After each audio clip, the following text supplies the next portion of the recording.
What if letting go is not the art of forcing yourself to forget, but the simple grace of remembering differently? You have labored long enough in the effort to stop striving, and the very effort has kept the desire alive as something distant. Hear me clearly. You do not need elaborate scenes or long hours of strained meditation.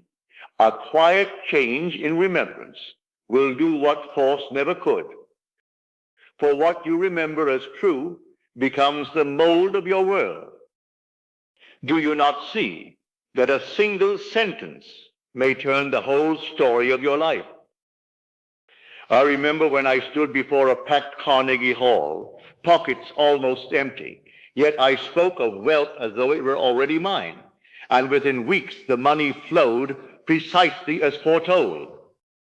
That night, I touched the hidden labor behind every fulfilled desire, the power to turn a future hope into a fading memory of what has already been.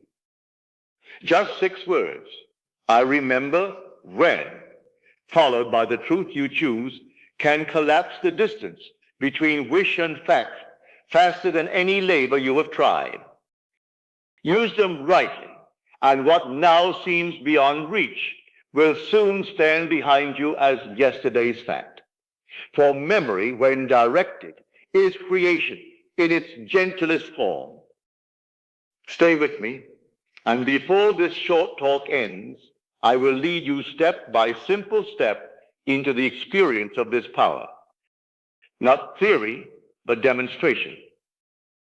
And when you leave, you will carry a new remembrance, and a new world will follow. Most seekers never hear of this method because they chase outer techniques, not inner language. They study endless affirmations, scrapbook their dreams, and wait for visions to bloom, yet overlook the simplest key hidden in plain speech. I stumbled upon it while guiding a small study circle in Los Angeles. A woman burdened by illness asked, "How do I see myself well when pain is constant?" I answered without forethought, "Tell yourself, I remember when I was unwell." In that moment, her ailment became a story of the past, and her body soon followed the new script. I use the phrase exactly this way in my own life. When war rationing threatened to clip my travels, I whispered, "I remember when travel restrictions bound me," and soon the necessary papers appeared. The difference from ordinary manifestation is stark. Most techniques force you to paint a future scene, but this one invites you to speak as though the scene has already faded into memory. Memory, you see, carries a feeling of completion, nothing left to strive for. So creation rushes to match it. Let me tell you plainly why so many earnest souls labor without harvest. Many attempt traditional visualization, but it is often a brittle picture, too sharp, too static. The moment the mind drifts, the image cracks, and the feeling of ownership slips away. I spent years watching students paint glorious scenes, only to confess later that the picture felt as distant as a mirage. A vision without the flavor of finality is merely daydreaming. Others rely on endless affirmations, but these tend to ring hollow. Repeating, "I am wealthy, I am wealthy," while your heart whispers, "But I am not," only deepens the gulf. Words spoken against the grain of feeling set up an inner quarrel, and the quarrel, not the statement, is what the subconscious obeys. And perhaps most subtly, even with my own teaching of living in the end, many fall into a trap.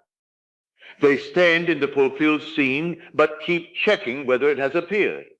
Each glance at the outer world to see if it worked pulls them back into the state of wanting.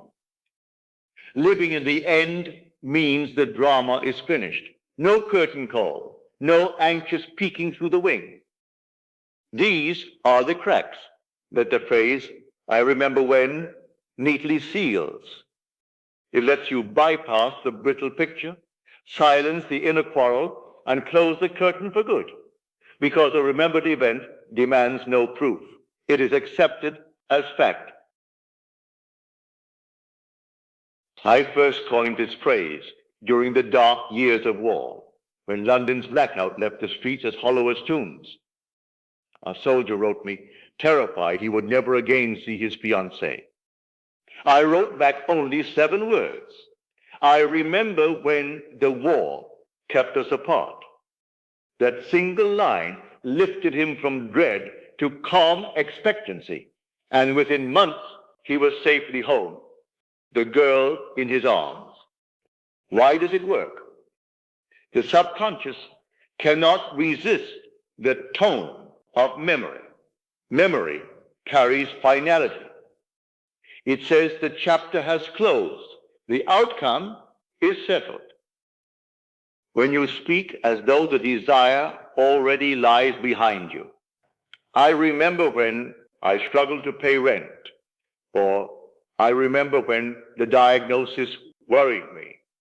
The mind silently answers, then that struggle must be over now, and rushes to rearrange your world to fit the statement.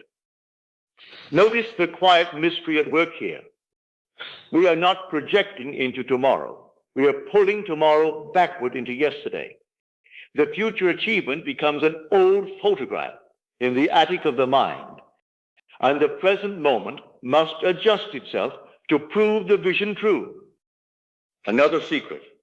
The phrase is short, rhythmic, easy to repeat beneath the breath as you walk the street or stand in line. Its cadence slips quietly past the reasoning mind and impresses the subconscious, where creation begins. In its simplicity lies its power. Used faithfully, it dissolves the tension of wanting and brings the ease of having.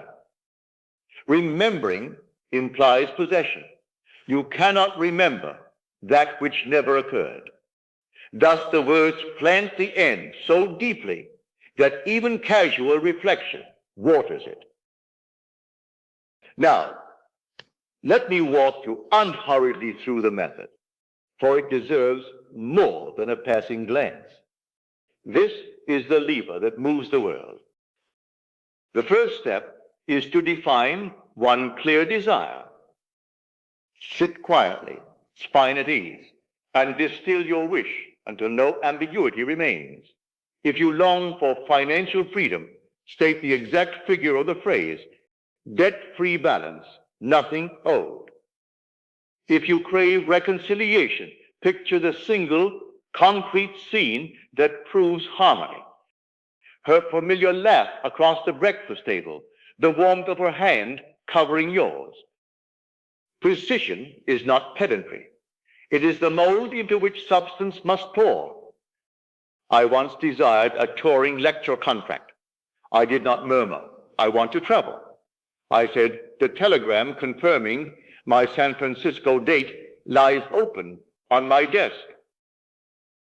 You must avoid a common pitfall. Students often list 10 desires at once.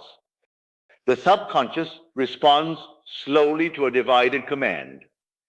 Select one, crown it king, and the others will line up behind it when the first is fulfilled. The second step is to form a future memory saturated with the senses. Memory is stitched together by sight, sound, scent, touch, and taste. Therefore, your imagined recollection must breathe with those threads. For finances, you might hear the bank teller's stamp thud onto your cleared balance letter and feel the textured paper beneath your fingertips. For health, you might smell the sterile hospital corridor only as you leave it behind. The doctor's voice echoing, all clear. For love, you might taste the salt of ocean air on the vacation you once thought impossible. Her laughter carried on the wind. Linger just until the scene feels inevitable. no longer possibility, but fact already lived. Do not strain for length. A flash that rings true outweighs a 5-minute tableau recited by rote. And finally, you seal it with, I remember when. While the sensation is vivid, breathe out softly, I remember when, finishing the sentence in the past tense that implies completion. I remember when my credit card bill terrified me. I remember when the X-ray left me uncertain. I remember when our silence at dinner felt like miles. The phrase flips context in an instant.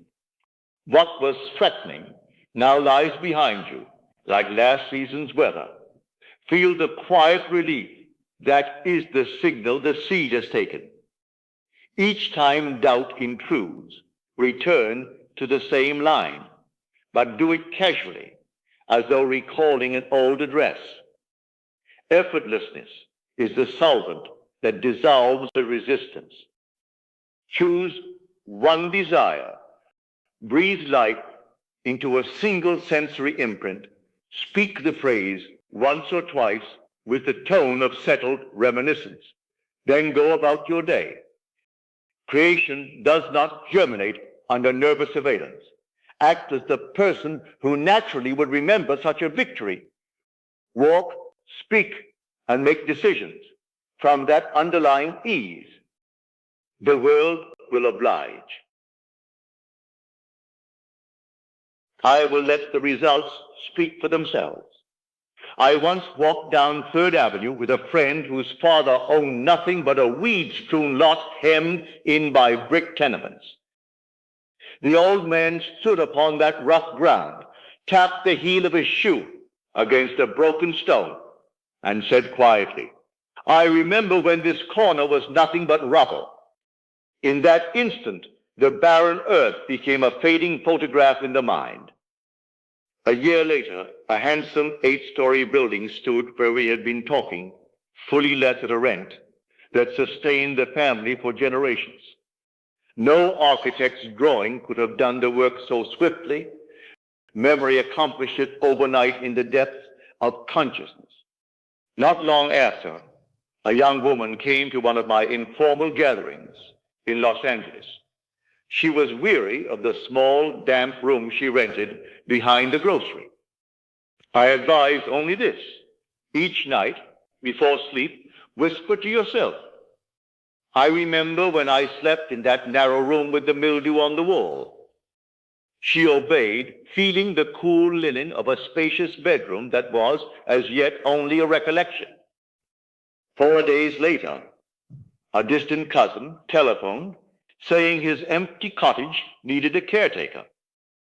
The rent was lower than her former room. The garden filled with lemon trees, and the mildew is now nothing more than a line in her diary. In every case, the same rhythm unfolds. We speak of the desired state as a scene long finished, and the outer world hastens to bring evidence that our memory is true. Having witnessed these transformations, you may ask, Neville, when and how do I weave this phrase into the tapestry of my day? Allow me to answer as plainly as I can. The quiet edge of sleep is your most fertile soil. As you drift into drowsiness at night, the reasoning mind loosens its grip, and suggestion sinks like a seed into warm earth. In that gentle borderland, breathe once. Feel the scene already concluded, and whisper softly, I remember when. Let the words fade into silence as slumber carries them downward into the depths of the subconscious. On waking, before the old worries rush in, repeat the memory for half a heartbeat. No more. Do not dig up the seed to see if it grows.